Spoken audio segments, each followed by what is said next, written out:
말씀드린 것처럼 이제 오늘부터 시작해서 사도신경 강해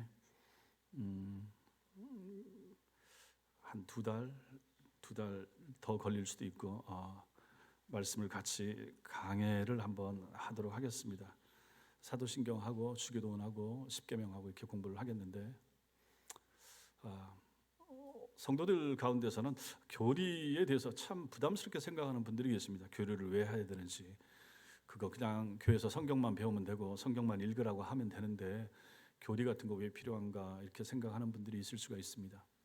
그래서 그 부분에 대해서 이걸 좀 어떻게 납득을 시켜드릴까 하는 생각을 하다가 이제 어떤 동영상을 하나를 제가 보게 됐습니다. 그래서 그걸 통해서도 우리가 교리가 필요합니다, 잘 배우는 것이 필요합니다 하는 것을 좀 말씀을 드리고 싶었습니다.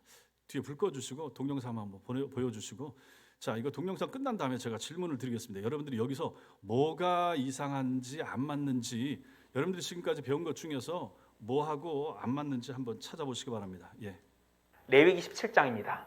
구약 성경이죠. 기원전 1500년경에 쓰여졌어요. 이는 육체의 생명이 피에 있습니다. 아까 읽었죠.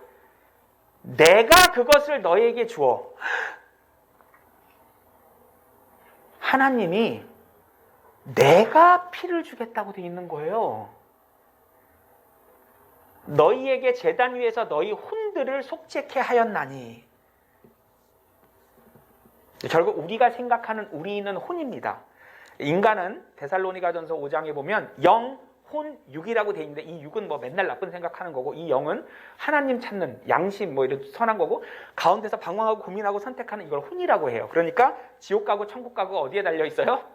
혼에게 달려 있어요. 내가 너희 혼이 용서받을 수 있게 할 거야. 어떻게? 내가 피를 줄 거야. 하나님이 자기 피를 가지고 오셨어요. 아버지 하나님은 형체가 있다 그랬어요? 없다 그랬어요? 그럼 피가 있다면 누가 있었겠죠? 아들 하나님이겠죠. 그죠? 아들 하나님은 형체가 있잖아요. 보이지 않는 하나님의 형상이시며 이렇게 돼 있죠. 내가 피를 준다고 돼 있어요. 내가. 예수님이 마가복음 10장에서 뭐라고 그러셨어요? 인자도 섬김을 받으러 온 것이 아니요 섬기러 왔고 또 많은 사람을 위하여 자기 생명을 몸값으로 주려고 온 것이라. 예수님이 왜 왔다고요? 우리 대신 죽으러 오셨다는 거예요. 피를 준다는 건 헌혈하시겠다는 뜻이 아닙니다. 죽어주시겠다는 얘기예요. 성경에서 피 흘림은 다 죽음을 뜻해요. 자, 여기까지. 저 사람 누굽니까? 아세요?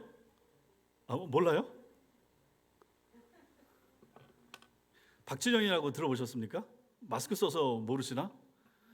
한국 3대 그 기획사 중에 한 사람, JYP의 박진영인데 모르셨구나. 하긴 뭐 TV 잘 안 보시고 노래 잘 안 들으시니 모르시는 게 당연한데, 저 사람이 유명한 사람입니다. 한국에서 저 사람 모르는 사람 거의 없을 겁니다. 저 박진영이라고 하는 사람이 신앙이네요. 예수를 믿어요. 한 10년 전부터인가 하는데 이 사람이 좀 말이 많아가지고 그 구원파 저분이 이혼을 하고 재혼을 했는데 재혼한 그 상대자가 아마 구원파의 그 세모 유람선 때문에 시끄러웠던 그 유병원의 사위라든가 뭐 그런 것 같았어요.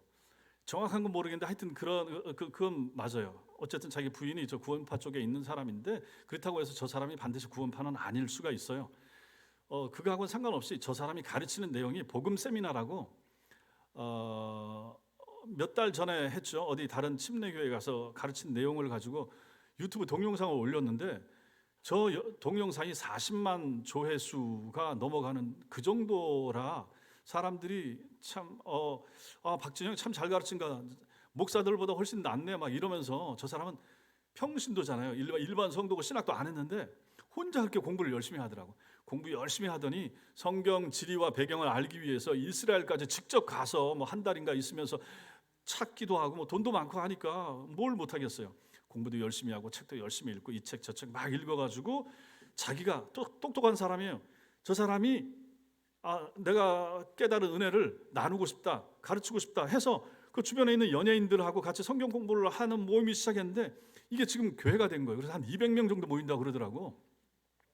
그렇게 따지면 저보다도 나은 사람이에요. 훌륭하고 뛰어난 사람이지. 그래서 야, 가르치는 것도 잘 가르치고 참.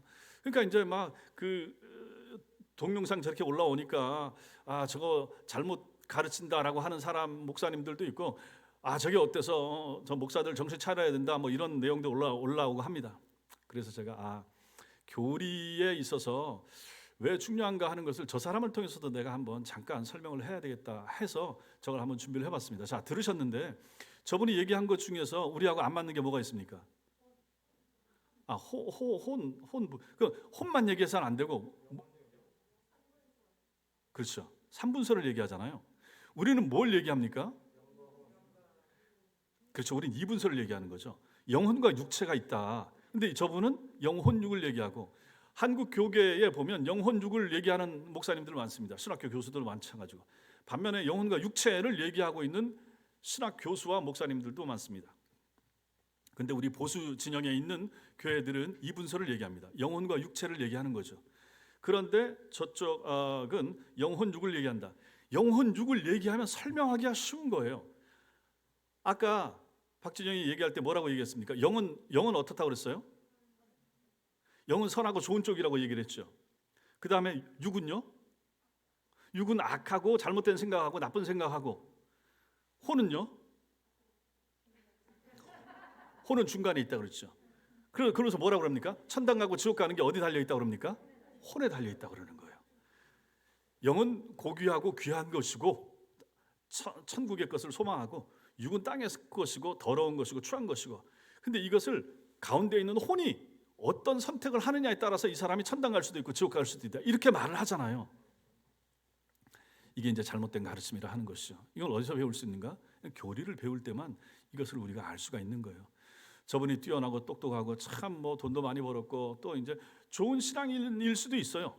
그러나 저런 면에 있어서 잘못된 가르침을 가지고 얘기를 하고, 많은 사람들이 저렇게 현혹되고 미혹되고, 저 동영상 많이 보고, 저분이 가르치는 다른 건 제가 다 많이 보지도 않았어요. 그러니까 단편적으로 이거 하나만 봐도 이렇게 잘못 가르치는 부분이 몇 가지가 있는데, 다른 내용은 오죽하겠는가. 정상적인 신학 교육을 안 했기 때문에 그럴 수가 있어요. 근데 저분은 저걸 확신을 가지고 얘기를 한단 말이에요. 우리가 위험한 게 뭡니까? 그릇된 확신, 잘못된 것에 대한 확신을 가지고 앞으로 밀고 나갈 때 이 이단과 사이비가 다 저기서 나오는 거 아닙니까? 그래서 영혼육에 대한 이런 거, 피를 내가 준다. 정말 또 더 중요한 게, 더 잘못된 부분이 무엇인가?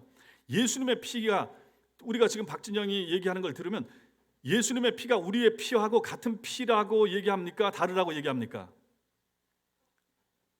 같은 피라고 얘기를 안 했어요. 하나님이 주신 피라고 얘기한 거란 말이에요. 저기 보면 예수님의 피가 우리의 피가 우리의 피와 맞지 않다고 얘기하는 거예요. 레위기서 말씀을 가지고 와서 얘기하고, 그게 왜 잘못된 것입니까? 예수님의 피가 우리의 피가 아니고 하나님의 피라고 그러면 뭐가 문제입니까?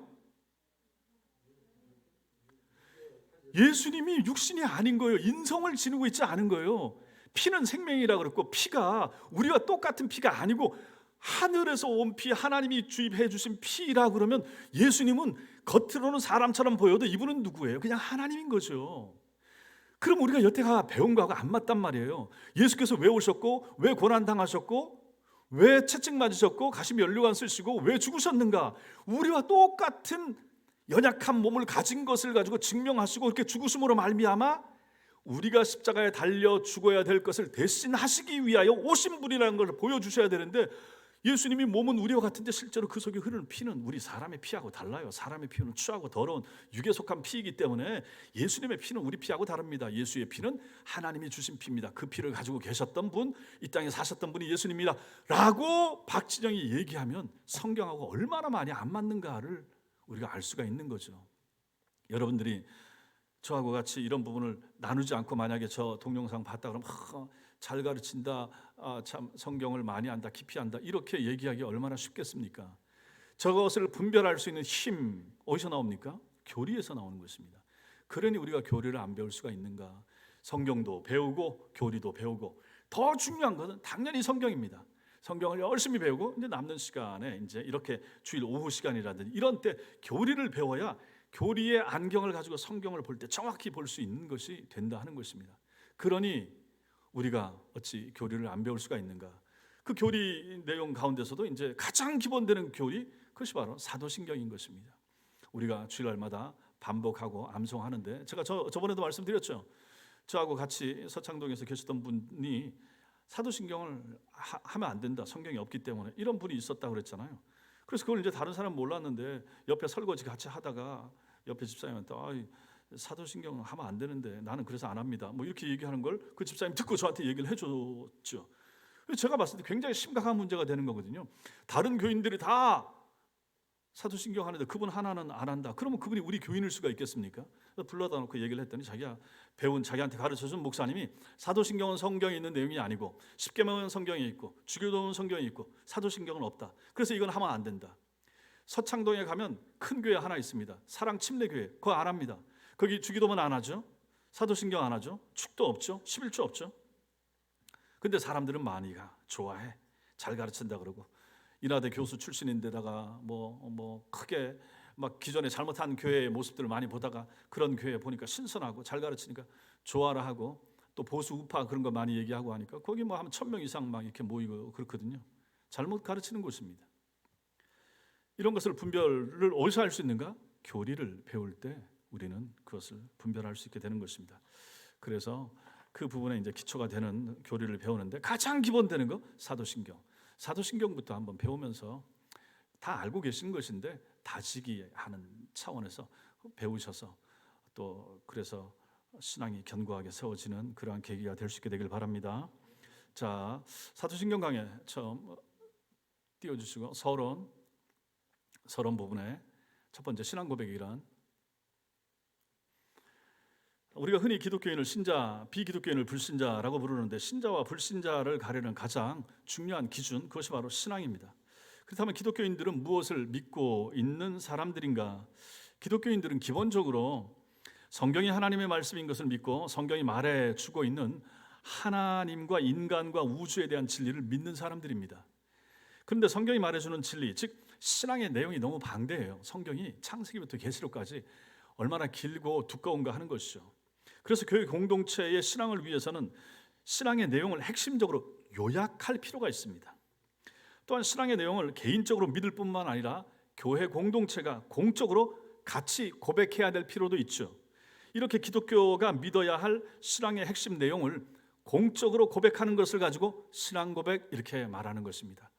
또한 이 내용을 엑기스처럼 줄여놓은 거, 이게 이제 신조입니다. 신조 혹은 신경, 사도, 신경, 사도들의 신앙 고백을 모은 모음집, 요약한 거, 이게 사도 신경, 사도 신조, 신조나 신경이나 같은 말입니다. 그래서 이러한 신조는 교회가 세례 지원자를 교육하거나, 옛날에 초대교회 때, 그 다음에 세례 지원자가 세례를 받기 위해서 공적인 신앙 고백을 하거나 아니면 이단을 분별하거나 방지하려고 할 때 등등 가장 중요한 부분, 바로 여기 신앙 고백이 되는 거죠. 여기 계신 여러분과 저는 장로 교인들입니다. 장로교 신앙 고백을 믿고 따라가는 사람들입니다. 그래서 우리가 이것을 붙잡고 있고 믿고 이 안에 있을 때 우리는 장로 교인이 되는 거죠. 그러나 감리교의 신앙 고백이 좀 다르고 침례교가 좀 다르고 성결교가 다릅니다. 오순절이 좀 다르고, 그러한 각 교단마다 신앙 고백이 있는데 그 고백들을 소유하고 공동으로 고백할 때 그 사람은 침례교인이 될 수 있고 오순절 교인이 될 수 있고 우리는 장로 교인이 된다 하는 것이죠. 두 번째로 신조의 종류. 신조의 종류, 오늘날 지구상에 존재하는 개신교, 또 카톨릭도 마찬가지고 정교회, 그리스 정교회, 히랍 정교회, 러시아 정교회도 마찬가지고, 러시아 정교회와 이제 우크라이나 정교회도 이제 갈라지고 했는데, 어쨌든 정교회, 이걸 다 통틀어서 기독교라고 부를 수 있습니다. 이 기독교가 공통적으로 믿는 신앙의 보편적인 내용이 있습니다. 이러한 보편적인 신조, 이걸 가지고 보편신조라고 말하는데 세 가지가 있는데, 그 첫째가 사도신조입니다. 이 사도신경, 사도신조는 우리 개신교, 카톨릭, 그 다음에 정교회까지 이거 다 이 내용은 똑같아요. 이건 같이 믿는 거죠. 글자가 약간 다를 수는 있는데 믿는 건 똑같아. 사도신조는 2세기경에 시작되어서 8세기쯤에 이게 최종 확정된 것이 사도신조, 사도신경입니다. 두 번째가 니케아 공회와 콘스탄티노플 공회에서 만들어진 니케아 신조라는 것이 있습니다. 나중에 저랑 같이 니케아 신조도 같이 배울 것입니다. 우리가 주일 오전에 지금 사도신경을 하니까 그렇지 사도신경만 꼭 할 필요는 없습니다. 니케아 신조를 가지고 고백해도 상관없어요. 훌륭한 신앙 고백이기 때문에. 만약에 우리나라에 있어요. 니케아 신조 가지고 고백하고 여러분들이 혹시 어디 여행 가다 그 교회 들어가면 야 여기 이단이네 라고 말할 수 있지만 아닙니다. 이 시간에 꼭 사도신경만 할 필요는 없어요. 근데 우리 주로 많이 해왔기 때문에 하는 것은 좋고 괜찮은 것입니다. 그래서 이제 이 니케아 신조어는 325년 니케아 공회 회의에서 만들어져서 381년 콘스탄티노플 공회에서 보완된 그리고 확정된 내용, 이게 니케아 신조입니다. 이거 참 훌륭하고 좋은 신앙 고백이죠. 세 번째가 칼케돈 신조라고 하는 것입니다. 451년에 만들어졌는데 451년 칼케돈 공동회의에서 확정된 내용, 이게 칼케돈 신조입니다. 이 세 가지 신조를 가지고 보편 신조라 이렇게 부르죠. 이 세 가지 내용은 무엇이든지 다 괜찮습니다. 맨 뒤에 나오는 칼케돈 신조가 제일 길고 그 다음에 이제 니케아 신조고 제일 짧은 것이 사도 신조고 사도신경, 우리가 하는 것이죠. 이 중에 제일 먼저 만들어진 것이 사도신경입니다. 사도신경은 십계명이나 주기도문처럼 성경의 특정 본문 속에 나오는 내용이 아니라 성경 속에서 우리가 믿어야 할 내용을 추려서 요약한 것입니다. 그러므로 사도신경은 사도신경 우리가 지금 외우는 형태로 성경이 없어요. 그러니까 이단들이 늘 하는 말이 그 말이죠. 성경이 없는 거 왜 하냐? 성경이 없는 거. 주기도문 괜찮고 십계명이 괜찮은데 성경이 없는 거 왜 하느냐? 이렇게 말하죠. 근데 이건 교회에 초대교회 때부터 이게 있어져 만들어져 왔고 교회 안에 예배 중에 고백되어 왔던 교회의 전통이고 또 이 내용 중에 하나도 성경에서 엇나간 빗나간 것이 없기 때문에 전혀 상관이 없습니다. 너무너무 좋은 신앙 고백이고 우리가 예배 중에 꼭 할 수 있는 그런 내용이라 하는 것입니다. 그런 의미에서 사도신경의 뿌리는 당연히 성경이고 사도신경은 성경에 나오는 신앙의 내용을 요약한 것입니다. 가장 기본되는 거, 당신 뭘 믿습니까? 교회에서 뭘 가르쳐요? 하나님 믿는 게 뭡니까? 라고 물어봤을 때 나는 이걸 믿습니다 라고 설명해 줄 수 있는 내용이 사도신경입니다. 그러니 사도신경이 가장 기본이 되는 거죠. 우리 여기 예스라이프에 사시는 그 지금 교회 못 나오시는 딸이 안 보내줘서 못 나오고 계시는 우리 성도님 한 분이 계시잖아요. 제가 그 신방 갔다 오고 양정순 집사님인가 그런 것 같은데 그분 갔더니 자기는 두 개를 한대. 사도신경하고 주기도문 외우신다고. 제 보는 앞에서 제 앞에서 외우시더라고. 너무 잘하셨다고. 다 믿으시라. 그거 믿으시면 된다고. 기도할 때도 주기도문 붙잡고 기도하시고 개인 기도하시고 마침으로 또 주기도문 하셔도 되고 사도신경 고백하죠. 그거 다 믿으시죠? 믿는데 그럼 됐습니다. 그럼 구원 받는 거예요. 그만큼 중요한, 그만큼 간략하면서도 핵심되는 거, 이게 바로 사도신경이라 사도신조, 사도신경입니다. 세 번째, 사도신경의 기원. 그럼 사도신경의 기원이 어디인가? 사도신경은 언제 어디서 만들어진 것인가? 사도신경의 모체는 주후 170년에서 180년 사이에 로마 교회에서 세례식 때 사용한 로마 신조라는 것이 있었습니다. 로마 신조. 로마 교회는 세례를 받기 원하는 사람들을 교육시켜서 부활절 아침에 세례식을 베풀었는데 세례 후보자에게 성부와 성자와 성령에 대한 신앙을 문답하고 세례를 베풀었습니다. 그래서 거기서 이런 내용을 가지고 하나님 아버지를, 당신은 하나님 아버지를 믿습니까? 이렇게 하면 전능하사 천지를 만드신, 나는 전능하신 아버지 하나님 천지의 창조주를 믿습니다. 뭐 이렇게 대답을 하고 당신은 예수님 믿습니까? 이렇게 물으면 나는 그의 유일하신 아들 우리 주 예수 그리스도를 믿습니다. 이렇게 대답을 하고 이런 식으로 문답식으로 했다 하는 것입니다. 로마 신조의 내용이 그런 식으로 됐던 거죠. 그래서 2세기에 로마 교회가 사용하던 이 세례 신조가 오늘날 우리가 사용하고 있는 이 사도신경과 다른 점은 로마 교회의 세례 신조는 처음에 문답식으로 되어 있었습니다. 그런데 내용은 거의 동일합니다. 우리가 지금 가지고 있는 것처럼. 그래서 우리는 로마 교회의 이 세례 신조를 사도신경의 원조라 이렇게 말하게 되는 거죠. 로마 교회만이 아니라 다른 지역의 교회들도 거의 비슷한 사도신경의 내용을 사용하다가 오늘날 우리가 가지고 있는 이 내용과 동일한 본문이 최종적으로 확정된 것이 750년입니다. 주후 750년. 주 800년 주 8세기 750년에 최종적으로 오늘날 우리가 가지고 있는 이 사도신경 본문이 확정이 된 거예요. 그때 이후로 지금까지 이것은 모든 정상적인 교회, 물론 이단 사이비들도 하는 교회들도 있지만 정상적인 정통교회는 이 신앙 고백을 지금까지 해오고 있다 하는 것이죠. 따라서 우리가 사용하는 이 사도신경은 2세기 로마 교회에서 세례할 때 사용한 문답식 이 로마 신경을 뿌리로 해서 4세기경에 문답식이 이제 선언식으로 바뀐 거죠. 지금 이제 우리가 선언식으로 하잖아요. 하나님 이런 분이십니다, 예수님 이런 분이십니다 하고 선언하니까 그렇게 바뀌고 8세기에 오늘날 우리가 사용하는 이러한 본문의 형태로 바뀌어서 우리가 지금까지 해오고 있다 하는 것이 사도신경의 기원입니다. 사도신경의 특징이 있습니다. 사도신경의 특징, 사도신경 구조에서 볼 수 있는 몇 가지 중요한 특징을 우리가 볼 수가 있는데, 첫째로는 사도신경에서 가장 많은 부분을 차지하는 것은 예수님에 대한 신앙 고백입니다. 그렇죠? 여기 내용이 길잖아요. 그 외아들 우리 주 예수 그리스도를 믿사오니, 여기부터 거기로부터 살아있는 자와 죽은 자를 심판하러 오십니다. 여기까지 이 내용, 이게 이제 두 번째부터 한 7제까지가 되는 거죠. 나는 전능하신 아버지 하나님 천지의 창조주를 믿습니다. 첫 번째 단락. 그다음에 나는 그의 유일하신 아들 우리 주 예수 그리스도를 믿습니다. 두 번째, 성령으로 잉태되고 동정녀 마리아에게서 나시고, 세 번째, 본디오 빌라도에게 고난받아 십자가에 못 박혀 죽으시고, 네 번째, 장사 사흘 만에 부활, 이제 이런 식으로.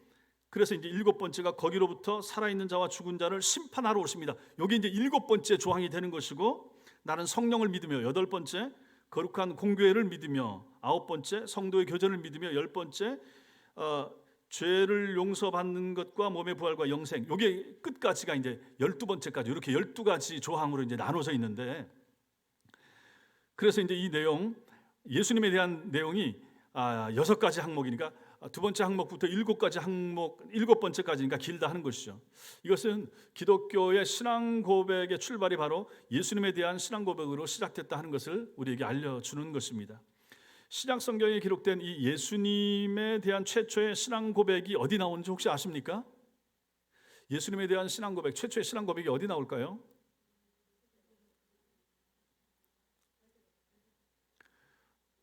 그렇게 얘기하지 마시고 성경 본문 어디쯤에 뭐 어떤 형태로 그렇게 설명 한번 해보실래요?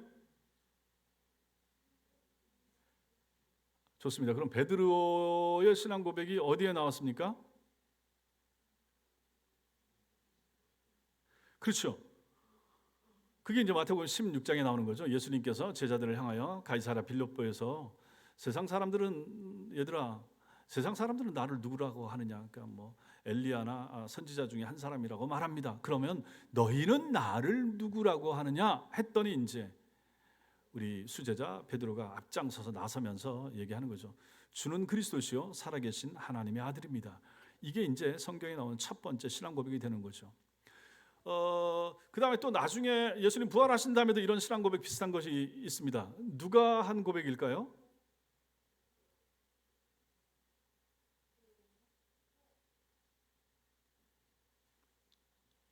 예수님 부활하신 다음에도 한번 또 제자가 고백을 하죠. 도마가 이제 또 예수님 앞에 나의 주시며 나의 하나님이십니다 하고 이제 고백하는 내용이 나오잖아요. 이런 것들이 전부 다 이제 신앙 고백이라 하는 거죠. 신앙 고백. 그게 바로 제일 중요한 부분이 뭡니까? 그래서 예수님에 대한, 예수님을 무엇이라고 고백하는가, 이게 이제 제일 중요해지는 거죠. 그래서 이것은 신약시대 교회사 최초의 예수님에 대한 신앙 고백이 이제 지금 말씀하신 마태복음 16장에 나오는 내용입니다. 그래서 사도신경의 가장 기본적인 뿌리가 되는 항목이 바로 두 번째 항목인 그 외아들 우리 주 예수 그리스도를 믿습니다라고 하는 이 부분이 되는 거죠. 그리고 이제 예수님은 누구신가에 대한 이 신앙 고백에 이어서 예수님의 탄생 세 번째, 예수님의 죽으심 네 번째, 예수님의 부활 다섯 번째, 예수님의 승천 여섯 번째, 그다음에 예수님의 재림과 심판, 이게 이제 7번째 조항까지 이렇게 이어집니다. 이로써 사도신경에 나오는 예수님에 대한 이 사도신경 이 신앙 고백은 가장 간결하면서도 예수님의 신분과 사역에 대한 가장 포괄적인 진술이 됩니다. 예수님이 누구십니까? 라고 물으면 이 내용을 설명만 해주면 되는 거예요. 우리가 사도신경은 다 외우잖아요. 너 예수님 믿는다고 하는데 예수님이 누구야? 라고 묻는다면 이 내용을 가지고 설명을 해준다. 그러면 되죠. 6번째부터 7째 항목까지 나오는 내용을 말입니다. 그다음에 사도신경의 특징 두 번째, 사도신경은 삼위일체적인 신앙 고백입니다.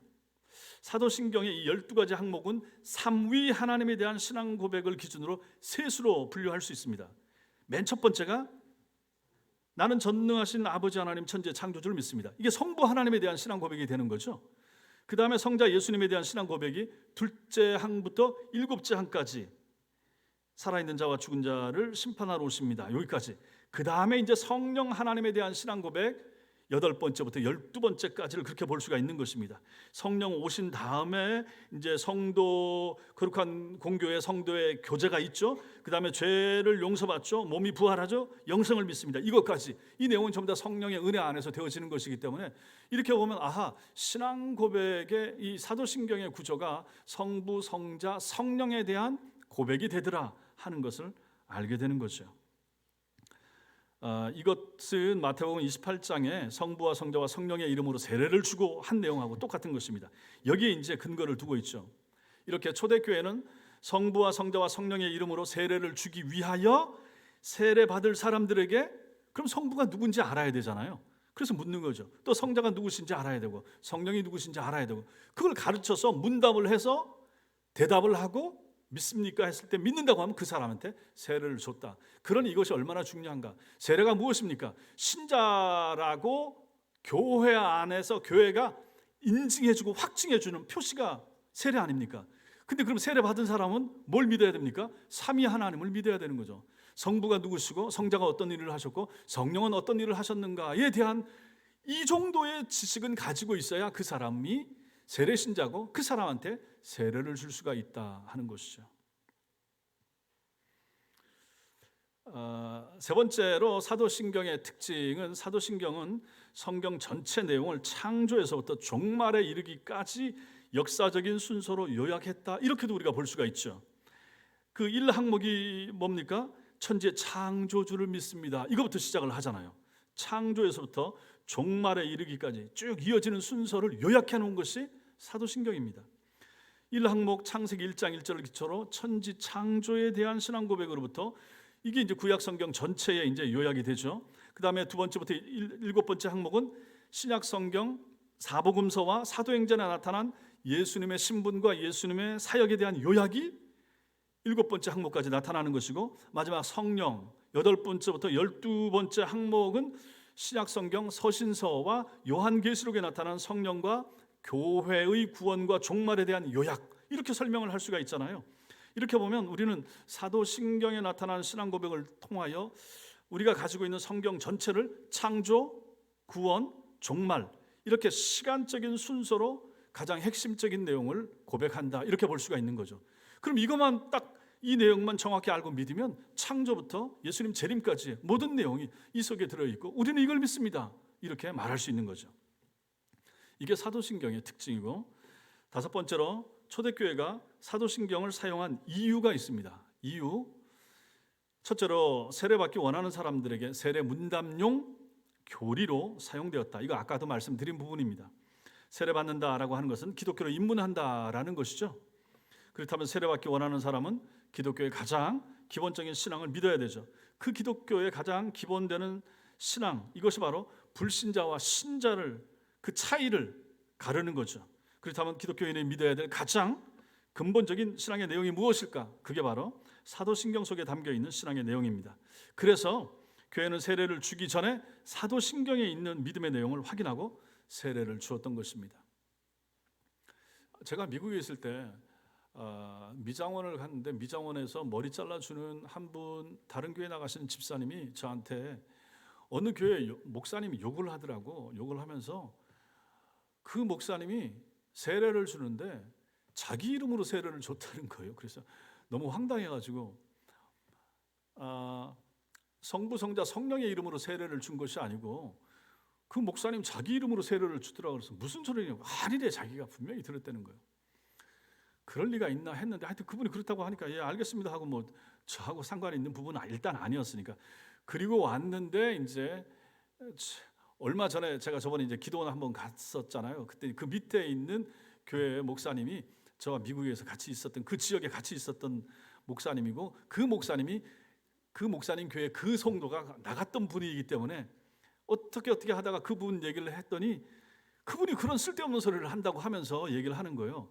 왜 그런 얘기를 하느냐 하면 목사님들이 세례를 줄 때 뭐라고 그럽니까? 내가 성자와 성부와 성령의 이름으로 세례를 주노라 이렇게 하잖아요. 내가 이렇게 나오는 부분을 가지고 목사가 자기 이름 가지고 세례를 줬다고 하니까 제가 듣기에는 아니 반드시 성부 성자 성령의 이름으로 세례를 줄 텐데 뭔 소린가 했더니 그 집사님이 그렇게 수준이 낮아가지고 목사가 내가 성부와 성자와 성령의 이름으로 했는 그 부분에 내가를 가지고 목사 자기 이름으로 줬다고 그렇게 얼토당토하는 말을 하고 다녔다고 이제 그제서야 비밀이 풀린 거예요. 그러니 이게 다 뭡니까? 배워야 돼. 배워서 남주나 배워서 자기 영혼 살고 다른 사람도 살려야 될 이유가 거기 있는 것입니다. 초대교회가 사도신경을 사용한 이유 첫 번째 세례문답용 교리, 두 번째 사도신경은 세례받기 위한 준비자 교육을 위해서 사용됐다. 초대교회에서는 보통 세례받고 기독교에 입문하려고 하는 세례 신청자에게 세례를 주기 전에 이 당시는 보세요. 3년을 훈련을 시켰습니다. 3년을 가르치는 거예요. 다 믿어요. 그래도 3년 시간을 걸려가지고 계속 묻고 계속 가르치고 진짜인 것을 확인하고 테스트해갖고 3년 지난 다음에 교회에 들어와서 입문한 다음에 3년을 가르친 다음에 이 사람한테 세례를 줬다고 하니 그러니까 우리가 지금 생각했을 때 그러니 그 당시에 사람들이 칼 앞에서 죽음 앞에서 사자 밥 주겠다 네 몸에 기름 칠해가지고 불러 태워 죽이겠다 하는데도 불구하고 이 사람들이 그 신앙을 변절하지 않았던 이유가 이렇게 초대교회 때 탄탄하게 가르쳤기 때문에 이게 가능한 것입니다. 여러분 남의 얘기 아니에요. 우리 신천지 무섭죠? 하나님의 교회 무섭잖아요. 어제 사진 한 장 봤더니 하나님의 교회 입구 출입구 사진을 찍어놨어. 거기에 뭐라고 써 붙여놨냐? 신천지 출입 금지 이렇게 써놨다고. 그래서 목사님이 참 기가 막히다고. 다 도찐 개찐 똑같은 것들이 하나님의 교회에서 신천지 들어오지 말라고 뭐 하나 더 나은 놈 덜한 놈 없는데 똑같은 것들이 그러고 있다고 사진을 올려놓으셨더라고요. 그런데 우리가 이 사람들을 우습게 여기죠. 그런데 여러분이나 저나 그 사람들에 비해서 덜 배웁니다. 안 배워요. 성경 덜 읽어요. 저 사람들은 일주일에 3번씩 4번씩 한 번 가면 2시간씩 3시간씩 성경 공부해요. 우리는 1시간 앉아 있으라 그럼 막 몸 비비틀고 그러죠. 저 사람들은 예배 드려도 2시간 3시간씩 드리는 사람들이에요. 예전에 그 신천지 저 대구에서 난리 났을 때 TV에 얼마나 저 사람들 시험 보는 거 보셨어요? 쭉 앉아가지고 시험지 나누는데 군인보다 더 정확하게 맞추고 야 이만이 대단하다. 저거 하나만 봐도 얼마나 잘못된 것을 확실하게 가르쳐 놨으면 저렇게 될까 싶은 생각이 들지 않아요? 우리는 진짜를 가짜처럼 설렁설렁 대충 배우고 저 사람들은 가짜를 가지고 진짜처럼 그냥 생명을 걸고 다 바쳐가면서 가족관계 다 끊고 집안 재산 다 털어가지고 교회 바치면서까지 여기서 집안 문서 가지고 오라 그러면 몇 분이나 남아 계시겠어요? 우목사 저거 변질됐다고 그러고 다른 데로 가시겠지. 장로님 그렇잖아요. 장로님 가지고 오시겠죠?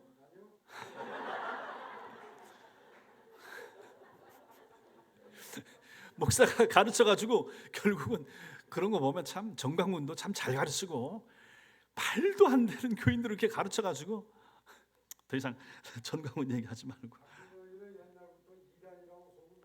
아니 소문 났었어요.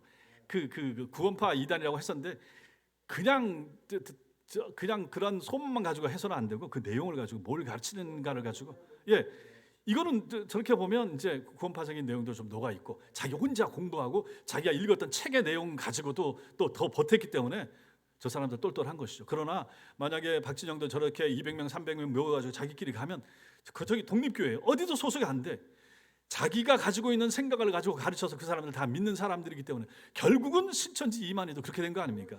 자기 생각을 가지고 자기 따라온 사람들이기 때문에 그러므로 이단들은 역사성이 없어요. 전통을 버려요. 이게 중요한 거예요. 우리가 장로교회 전통 얘기할 때는 초대교회 때까지 거슬러 올라가잖아요. 이 전통이 사도 바울, 예수 그리스도와 사도 바울과 성 어거스틴과 칼빈과 루터와 뭐 이런 식으로 그리고 우리나라 안에 초대교회 우리나라 초기에 박형룡, 박윤선, 주남선, 한상동 이런 분들의 역사적인 그 전통 가운데 우리 장로교회가 태동했고, 이 장로교회에서 우리 평양에서 평양신학교, 부산에 내려와서 고려신학교, 이 고려신학교에서 교수님들이 올라와서 총신과 합신과 우리 천안의 고신과 이렇게 만든 거란 말이죠. 그러니 이런 역사성을 가진 교단과 교회와 성도는 이것을 어찌 버릴 수가 있는가 하는 것이죠. 자, 세 번째, 초대교회가 사도신경을 사용하는 이유, 두 번째, 세례받기 위한 준비자 교육 때문이라고 말씀을 드렸고, 세 번째, 사도신경은 교회를 공격하고자 하는 이교의 공격과 교회 내부의 이단을 방지하는 데 가장 강력한 방패로 사용되었습니다. 사도신경 내용만 정확하게 가지고 있습니다. 제가 아까 말씀드린 것처럼 사도신경 성경이 없으니까 안 한다, 그 사람은 거의 인재 사입이나 이단 쪽으로 갈 확률이 높아지는 거죠. 사도신경 그 자꾸 문구 자체가 성경에는 없지만은 내용은 다 성경에 나와 있는 거잖아요. 그러니 그것을 버리면 어떡하겠습니까? 초대교회는 주 170년부터 250년에 이르기까지 영지주의, 마르키온주의, 몬타누스주의, 이런 이단들, 이런 영지주의 이단들이 오늘날 그 은사주의라든지 이게요 해아래 새 것이 없어요. 옛날 이단, 초대교회 때 이단들이 중세에 한 번 돌고 중세에 있었던 이단들이 지금 또 돌고 있는 거예요. 그러니 우리가 이런 것을 잘 배워서 마음속에 가지고 있으면 별별 이단들이 계속 나오고 해도 그거 다 분별할 수 있는 힘이 거기서 길러지게 되는 것입니다. 초대교회가 이런 이단들의 도전에 직면해서 바른 신앙을 지키고자 했을 때 가장 중요하게 사용한 도구, 재료, 사도신경입니다. 사도신경 속에 담긴 내용은 그래서 아까도 말씀드린 것처럼 기독교 신앙의 요약이고 기준입니다. 이게 기준이에요. 이거 믿고 고백한다 그러면 기본적으로 우리는 신자입니다, 같이 천당 갈 수 있습니다, 이렇게 고백하는 거죠. 그래서 심하게 말하면 우리가 천주교를 이단이라고 말하지만 천주교 이단 속에 이 사도신경을 이 사람들도 가지고 있단 말이에요. 저 사람들도 삼위일체를 믿어요. 그 신앙만 가지고 본다 그러면 같이 천당에도 갈 수 있다, 이렇게 말해야 되는 거예요. 그러나 그 나머지 조항들, 그 마리아에 대한 내용이라든지 뭐 성상 숭배에 대한 막 쓰레기 같은 내용들을 거기다 덧붙였기 때문에 이제 오염이 돼가지고 그 내용들까지 머릿속에 들어가고 마음에 있다 그러면 이건 참 어렵다, 이렇게 볼 수 있지만 가장 기본적인 사도신경의 내용을 저들도 가지고 있고, 러시아 정교회, 우크라이나 정교회, 저 사람들도 이것만 붙잡고 있다 그러면 가장 기본적으로 우리는 천당 갈 수 있는 가장 기본 요건은 충족됐습니다, 이렇게 말할 수 있는 거죠. 그런 면에서 우리가 함부로 이단이라고 말할 수 없지만 또 이 신앙 고백을 가지고 사도신경을 가지고 이단이냐 아니냐 시금석처럼 충분히 가를 수도 있다 하는 것입니다. 여섯 번째, 오늘날 사도신경의 의미가 무엇인가? 첫째로 사도신경은 성경 공부의 열쇠가 됩니다. 성경은 크게 우리가 믿어야 할 내용과 우리가 행해야 될 내용으로 구분됩니다. 믿어야 될 내용, 살아야 될 내용. 우리가 믿어야 할 내용, 이게 교리입니다. 우리가 행해야 될 내용, 이게 윤리가 되는 것이죠. 그래서 결국은 교회에서는 교리를 가르쳐서 성경 속에 다 있죠. 성경 속에 교리와 윤리가 들어 있습니다. 성경 속에 들어와 있는 이 교리와 윤리가 너무 광범위하고 방대하니까 이걸 추려낸 거죠. 추려낸 것이 바로 교리가 되는 것입니다. 교리를 가르치고 교리를 배운 사람들이 윤리 안에서 살도록 가르치는 것, 이것이 바로 신자를 길러내는 것이죠. 교리가 뿌리라 그러면 윤리는 열매입니다. 윤리는 항상 교리를 배운 후에 교리에 따라서 실천해야 할 내용입니다. 이게 왜 중요합니까? 자, 구원파 보세요. 구원파는 교리가 엉망이에요. 저 사람들은 회개 한 번만 했으면 끝이다, 그 다음부터는 회개할 필요가 없다. 이미 예수께서 과거, 현재, 미래에 앞으로 지을 죄까지 다 한 번 용서해 주셨기 때문에 회개할 필요 없어. 회개한다? 너 잘못된 거야. 장로교인들 계속 회개하지? 저 사람들 완전히 용서받지 못해서 그래. 이런 식으로 저들은 가르친다는 얘기입니다. 이게 뭐가 잘못됐습니까? 교리가 잘못됐죠. 교리가 잘못되면 반드시 뭐가 잘못됩니까? 윤리가 잘못되게 되는 거예요. 윤리가 잘못되니까 옛날에 유병원이 세모 유람선 사건, 그 가족들 저 세월호 저렇게 빠지고 했을 때도 책임 안 지려고 그러고 별별 악한 짓들을 하고 하는 비도덕적이고 비윤리적인 이 모든 것들은 다 어디서 옵니까? 교리가 그릇됐기 때문에 그 열매인 윤리가 엉망으로 나타나는 거예요. 모든 잘못된 이단 사이비와 다른 그러한 기관들의 잘못된 그 열매들의 뿌리는 무엇인가? 교리가 잘못됐기 때문에, 엉뚱한 말도 안 되는 교리를 가르쳤기 때문에 윤리가 엉망으로 나타나게 된다 하는 것을 우리가 알 수 있게 되는 거죠. 그러므로 사도신경은 교리 중에 교리를 요약한 것입니다. 그래서 사도신경은 성경 공부의 가장 기본이 되고 마스터 키라고 할 수가 있죠. 두 번째, 사도신경의 의미, 기독교 세계관의 안경입니다. 이 안경을 끼고 봐야 세계를 제대로 볼 수 있게 된다. 과거나 현재나 미래를 막론하고 인간들이 이 세상에서 매일 살아가는 삶의 배후에는 인생과 세계를 어떻게 바라보는가, 이걸 가지고 인생관, 세계관 이렇게 말할 수 있죠. 인생관, 오늘 오전에 설교 들으셨죠? 인생관에 대한 내용, 인생은 갑옷 솔기구나. 내가 이런 존재이니 하나님만 중심하고 하나님께 의지해서 살아가야 되겠구나. 이걸 배우는 거예요, 인생관을. 그리고 이제 그런 안경을 가지고 또 잘 배울 때 세계를 어떻게 바라봐야 될 것인가, 전쟁은 어떻게 바라봐야 될 것인가, 이상기후의 문제를 우리는 어떻게 성경의 눈을 가지고 바라보게 될 것인가, 앞으로의 세계는 어떤 방향으로 나아갈 것이고 어떻게 종말이 올 것인가, 이게 전부 다 세계관입니다. 이 세계관이 어디서 나옵니까? 교리에서 오는 것입니다. 성경 속에 있고 성경 속에 있는 내용을 녹여놓은 엑기스 같은 교리를 잘 배울 때 세계관이 딱 반듯하게 세워지게 되는 거죠. 인생관이 뚜렷하고 세계관이 반듯하면 어디다 내놔도 흠없는 사람이 될 수가 있는 거예요. 그래서 우리 청년들, 우리 아이들 이런 것만 잘 가르쳐서 내놓으면 신경 안 써도 됩니다. 하나님 사랑하는 교리가 가슴속에 있죠. 이 교리를 가지고 삶의 윤리를 어떻게 하고 어떤 말을 해야 되고 어떤 사람을 사귀어야 되고 어디는 가도 되고 어디는 안 가도 되고, 아이들한테 부모가 쫓아다니면서 말해줄 필요가 없는 것입니다. 교리가 가슴속에 있으니 윤리는 저절로 맺히게 된다 하는 것이죠. 그러니 성경을 어떻게 안 가르칠 수 있습니까?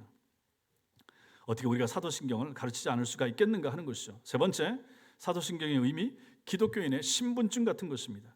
사도신경을 고백한다고 하는 것은 지난 2000년 동안 사도신경을 고백한 모든 기독교 신자들과 내가 똑같은 신앙을 고백한다 하는 것입니다. 바울이나 나나 이 신앙 고백하면 똑같은 신자가 되는 거예요. 동질의 신앙을 가진 거예요. 이것은 마치 육상 경기에서 계주 경기를 할 때 바톤을 다음 주자에게 계속 넘겨주고 하는 것과 똑같은 것입니다. 초대교회 때 750년부터 확정돼서 3세기부터 만들어지고 8세기에 확정된 그 신앙 고백이 계속 전해지고 2000년 교회사 가운데 지금 21세기 우리에게까지 전해져서 여러분과 제가 주일 예배 때 이것을 고백하고 있지 않습니까? 또 우리는 우리 아이들에게 가르쳐서 아이들이 고백하고 이것이 계속 이어진다. 그러므로 이것을 고백하는 사람은 참 신자다라고 하는 신분증과 같은 것이 된다 하는 것이죠. 네 번째, 사도신경은 기독교 교육의 기본 교과서입니다. 사도신경은 교리 중에 교리를 담고 있다 말씀드렸죠. 따라서 사도신경은 교회에서 가장 먼저 배우고 가장 먼저 가르쳐야 될 내용이 바로 이 부분이 됩니다. 그래서 학습 받을 때 제일 먼저 가르치는 거죠. 세례신자는 복습하는 차원에서 가르치는 것이고, 그래서 우리는 사도신경으로 새신자 교육도 할 수가 있습니다. 초대교회 전통이 바로 세례받기 전에 사도신경에 있는 내용을 가르쳐서 사도신경의 내용을 믿음으로 고백하게 한 후에 세례를 주어서 그 사람을 기독교인 만들었다라고 아까 말씀을 드렸잖아요. 이러한 전통을 오늘날에 적용하여 우리도 교회에 들어온 새신자에게 기독교의 가장 기초 교리인 사도신경부터 가르칠 필요가 있습니다. 가정에서도 마찬가지입니다. 우리 아이들이나 내 손주도 마찬가지입니다. 앞으로 뭐 설날에 온다든지 어디 왔을 때 애를 앉혀놓고 할머니 할아버지 이제 두 분도 마찬가지고 할머니 할아버지 애들 왔을 때 데려다 놓고 사도신경을 할머니 할아버지가 앉혀놓고 강론을 하는 거죠. 저한테 배운 것을 가지고 앞으로 설명을 한번 해보십시오. 그걸 한번 생각을 해보세요. 할아버지가 용돈 얼마 줄까 뭐 이런 것도 얘기할 수 있겠지만 그거 전에 그것도 나중에 하고, 만약에 그 아이들한테 우리 할아버지가 우리 할머니가 어렸을 때부터 집에만 가면 사도신경 외우게 만들고 내용을 가르쳐주고 설명을 해줬다 한번 생각을 해보십시오. 매년 한 2개씩만 잘 가르쳐 보십시오. 4년 5년 지나면 그 아이가 그걸 얼마나 반듯하게 외우겠습니까? 교회에서도 마찬가지죠. 주일학교 아이들 처음 왔을 때 가르쳐야 될 가장 기본적인 내용이 바로 사도신경이라 하는 것입니다. 또한 사도신경은 이미 예수님을 믿고 있는 부모의 자녀들을 신앙으로 지도하는데도 역시 가장 중요한 기본적인 교재가 되는 것이죠. 교회 학교나 가정교육에서 교사나 학생에게 또 부모가 자녀에게 필수적으로 가르치고 확인해야 될 내용, 사도신경입니다. 우리가 하나님 앞에 갈 때도 우리가 뭘 가지고 가겠습니까? 신앙 고백 가지고 천당 들어가는 거예요. 땅에서 뭘 얼마나 했니? 직분을 몇 년을 맡았고 이거 아무 소용이 없죠. 그건 나중에 상급하고 연관되는 것이기 때문에 중요한 것은 우리가 생명이 죽어서 하나님 앞에 들어갈 때 무엇을 가지고 갑니까? 신앙 고백 가지고 가는 거예요. 예수여, 당신 나라 임할 때 나를 생각하소서. 제가 전에 말씀드렸죠. 야, 한편 강도 이 간단한 신앙 고백 하나 가지고 천당 들어가는 거예요. 주 예수의 이름을 불렀고 당신 나라 나를 생각하옵소서. 그럼 끝나는 거 아닙니까? 예수님 천당, 죄인인 나, 이것만 잘 고백하면 이 사람 천당 들어가는 거예요. 이것을 약간 확장시켜 놓으면 이것이 바로 사도신경 아닙니까? 그러니 사도신경이 얼마나 중요합니까? 여러분들이 나중에 돌아가실 때도 마찬가지, 침상에서 돌아가시기 전에 지금 잘 생각을 해두세요. 내가 죽기 전에 꼭 사도신경하고 죽어야지 생각하십시오. 그래서 제가 혹시 여러분들 임종을 볼 수 있으면 좋고, 그럼 제가 사도신경 해보세요 해서 합격하면서 이제 하나님 나라 보내드릴 것이고, 아니어도 여러분들이 그거 하시면서 가겠지만 의식이 있을 때 신앙 고백하시고, 자녀들 앞에서 신앙 고백하시고, 그리고 세상을 떠나보십시오. 남겨진 자녀들이 야, 우리 아버지 어머니 떠나가시는데 마지막으로 신앙 고백하고 들어가시더라. 그 얼마나 감격스러울 것입니까? 아무튼 이러한 귀중한 사도신경에 대한 내용을 앞으로도 계속 배울 텐데, 이러한 내용을 마음에 새기고 이러한 신앙 고백 잘하면서 살아가는 복된 성도들과 여러분 가정 다 되시기를 주님의 이름으로 축원합니다.